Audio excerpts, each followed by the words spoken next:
Әбу Наср Мұхаммед ибн Узлах ибн Тархан әл-Фараби ат-Түркі ұлы ғалым, энциклопедист. Аристотельден кейінгі екінші ұстаз атанған әл-Фарабидің толық аты жөні осылай болып келеді.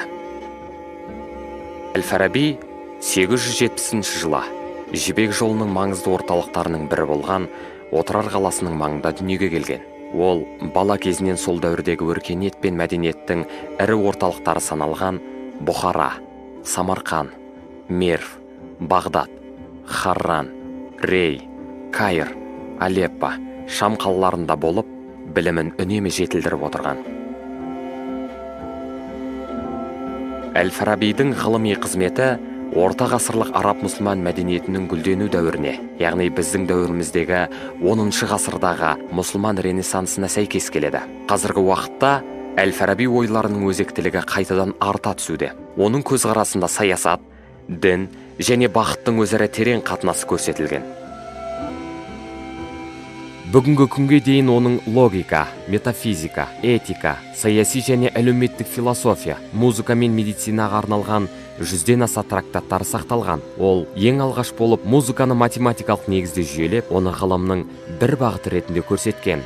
Оның отанында, Қазақстанда жетекші ұлттық университеттердің бірі Әбу Наср әл-Фараби есімімен аталады.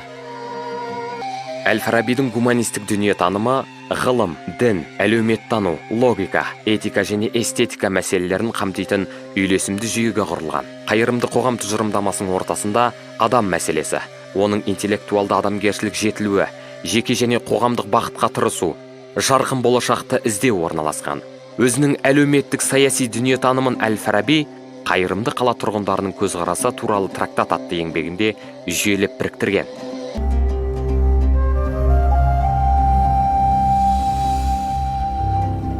Ақыл-парасат күші адамның ойлауына, пайымдауына, ғылым мен өнерді ұғынуына және жақсы қылық пен жаман қылықты айыруына көмектесетін күш. Әбу Наср әл-Фараби. Әл-Фараби өркениет философ ретінде бүкіл адамзатты ұлты мен діни ұстанымдарына қарамастан ең жақсы өмір сүруге қол жеткізу үшін күш біріктіріп, жанжал мен соғыстан бас тартуға шақырады.